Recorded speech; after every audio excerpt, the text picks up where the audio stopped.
Hello everyone and welcome back to Game 5 in this best of 5 finals of the Western qualifiers for Star Wars 7. This is it, guys. Whoever wins this is moving on to the LAN finals in China. Whoever loses is knocked out. It's single elimination. It's a toughie. It's between mTwDIMAGA, our red Zerg here in the 11 o'clock position, representing mTW, against his opponent in the 1 o'clock position, Grubby, our green Protoss. These guys are tied up 2-2. This is pretty intense. On Shakira's Plateau is a map that, has traditionally been, a little bit Protoss favored in PvZ, but it's seen so much play. It's been around for so long that it kind of, has been around for a lot of different periods of different races being overpowered, etc. So it's hard to look at statistics for this map in this matchup too reliably. There've been so many changes in how PvZ works. And it looks like Grubby not going to go for the pylon scout. It is kind of like a 3-player map, so he feels confident just going straight for the forge. He really likes going for those either cannon rushes or potential cannon rushes that force drones to be pulled. So always goes. Oh my God! No, it's going to be a gateway play from Grubby yet again. He's going to go for one of those types of gateway builds where you can apply some nice early pressure with a wall in at the low ground. A great way to just hit really early timings that Zergs aren't prepared for while also taking an expansion that's totally safe. If you gate on the upper ground, then you're going to have to wait and get 2 gates and take an expansion. It'd be really safe for a lot of sentries against early speed builds. But with this build, you're already walled off, so you're pretty set. But unlike Forge Expand, it allows for much earlier warp gate timings, much earlier gateway timings.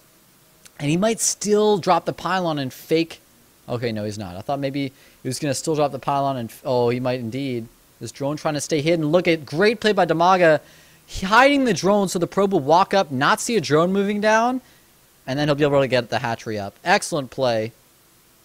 Pool completing, and he does get the hatchery up without any delay. That is such a huge bonus there for mTwDIMAGA. Usually that just is pretty much guaranteed to get delayed for at least some amount of time. He dropped it pretty much right as he was getting up to 300 minerals. So awesome stuff from him. He's getting up to a queen and just 2 lings, and then just going to drones. So feels really confident, and that could be a bit of overconfidence considering his overload actually scouted the gateway. He sees the gateway. I guess it's because there's no zealots coming out yet. He sees it not building anything.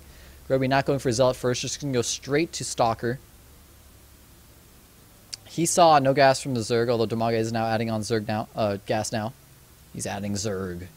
He's adding more Zerg units, guys. He's going up to gas, but it wasn't scouted by Grubby, so Grubby realizes his opponent won't have speed anytime soon and can just go for some early stalker aggression.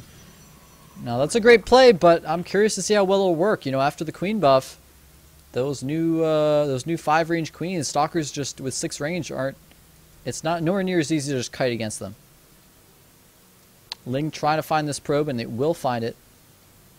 So Grubby not going to be able to just keep that alive and go scouting. Notice how he kept it in the center? That's one of those situations where you're like, that's kind of a silly place. Why not hide it over in the corner? It's one of those things where this map's been played so many times, every Protoss has hit a probe in every single corner of this map. So sometimes Zergs just send their lings around in a circle and then go back home. So if you leave in the center, it works. But actually, this map's been played so many times that Protoss have even done that. So mTwDIMAGA even had his lings set to check the center. So both players playing well there, and that just results in mTwDIMAGA preventing scouting information from Grubby. He is still mining gas after 100, so not just getting Zerging speed, but will probably yet again rush up double Evo chamber. Although, maybe not. This game is not going 3-hatch. This game is still in 2-base, so he might not do that. Might go for a totally different build altogether. Meanwhile, Grubby took a little bit of scouting, or a little bit of map control with that stalker, but second stalker had to deal with a ling scouting for mTwDIMAGA. And now we'll move out. He's switching into sentries to play defensively. So just 2 stalkers worth of aggression. And against 3 queens, I really can't see them doing any damage. But his warp gate timing is still a lot earlier than normal. Look at that. Warp gate almost complete. He's adding 2 more gateways. This is one of those builds I would love to see someone do this build and then add on a ton more gates and just go for the fastest 6 gate ever.